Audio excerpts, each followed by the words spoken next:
Test du Dodge, le smartphone X5 Max. Il est tout neuf. Je viens de le recevoir. Je l'ai recommandé volontairement. Voilà, la preuve. X5 Max. Je ne l'ai pas mis à jour par Dodge. Donc là, c'est la version qui est actuellement quand vous l'achetez. J'ai pas fait la mise à jour. J'ai lancé des scans avec MC-Soft anti-malware. Il m'a rien trouvé. J'ai voulu mettre Vipre Android. Impossible d'activer la licence avec l'adresse mail. J'ai essayé 3 fois. Bah, j'ai lâché l'affaire. J'ai fait la même chose avec Train Micro. Pareil. J'ai voulu faire 2 fois. Échec. Activation. Voilà pour l'adresse mail. Adresse mail non reconnue. Bon, bref. J'ai lancé un scan avec Darweb. Il m'a trouvé donc la menace qui est actuellement sur mon compte là. Le Android Downloader 697, je crois, un truc comme ça. Et j'ai mis Zemana anti-malware qui est gratuit. Aucune menace trouvée.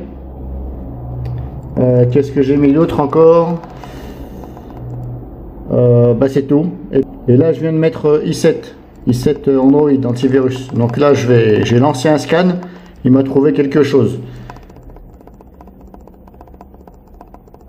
Alors j'ai lancé un scan, voilà. Il faut lancer un scan approfondi parce que sinon il ne trouve pas. Si vous lancez pas de scan approfondi. Ah. Alors pour l'instant voilà une menace. Alors voilà ce qui est marqué. Hop, je vais faire ça. Voilà, alors il faut lancer un scan approfondi, sinon il m'a pas trouvé. Alors voilà le fichier, ça s'appelle comme ça. Alors si on clique dessus, voilà ce qu'ils disent. Détail de la menace.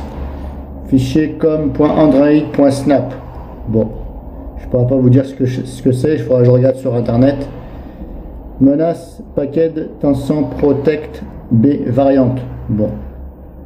Application potentiellement dangereuse. Risque de constituer une menace pour la confidentialité. Putain. Bon, enfin bref, vous avez vu. Voilà. Donc ben, je vais essayer là en direct de la dégager. Voilà. Alors ici il y a marqué supprimer toutes les menaces. On va voir ce que ça fait. Erreur. Voilà. Alors en général les applications système, on peut pas les antivirus, ils n'arrivent pas à avoir accès dessus. Parce qu'il y a des risques apparemment, d'après ce qu'ils disent, mais là j'en suis pas convaincu du tout.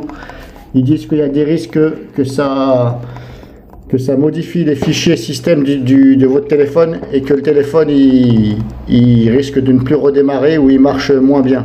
Donc ils veulent pas ils veulent pas être la conséquence de tout ça. Donc vous avez le message comme quoi ils peuvent pas. Alors pour moi c'est du bidon parce que déjà ils la voient, l'application dangereuse. Donc le virus, ça se dit, on appelle ça un virus quoi, un malware virus, voilà.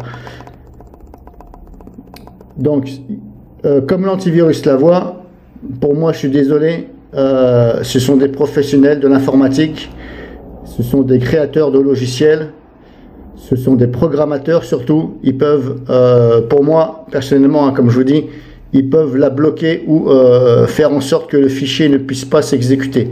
Donc là ils vous mettent un gros message de merde comme quoi ils peuvent rien faire, il faut router le téléphone, mais là c'est à vos risques, parce que router le téléphone, on ne peut pas prendre n'importe quel logiciel et dire je vais router le téléphone. Parce que les téléphones ils sont pas pareils. Apparemment je me suis renseigné auprès d'un professionnel et il m'a dit je fais que l'iPhone. Le reste Android je ne touche pas parce que des fois ça plante. Il m'a dit il y a tellement de logiciels pour les Android que des fois c'est la merde. Donc voilà. Donc voilà ce qu'il en est. Ce que E7 me trouve. Par contre, il ne me trouve pas la même chose que Darweb. Et Darweb ne me voit pas cette menace-là. Donc voilà. C'était juste pour vous vous faire voir tout ça. Je vais mettre la vidéo en ligne. Et puis s'il y a des experts, ben, bienvenue à vos commentaires.